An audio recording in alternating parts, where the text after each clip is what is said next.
Mal som dnes noci tvrdý spánok, v mojom sne bol malý baránok, býval v škatuli od topánok, pred ňou mal malý pasienok, nedaleko vyvieral pramienok, pri pramienku ležal kamienok, povieval ľahký teplý vánok, svoje trílky spieval škovránok.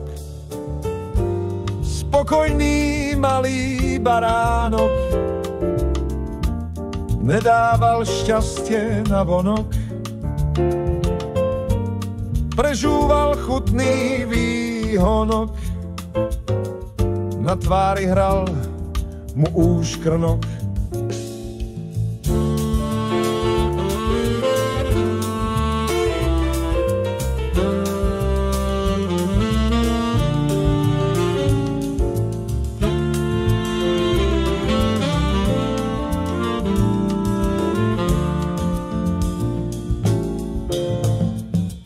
Tu zaznel z diaľky bubienok, ten zvuk vyvolal účinok, spozornil zrazu baránok, trilkovať prestal škovránok, skončil pokojný odpočinok, s bubienkom na pasienok, prihnal sa drzý fafrnok, baránok mu bol počlenok.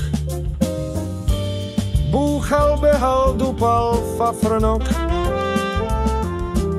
neostal na kamienku kamienok,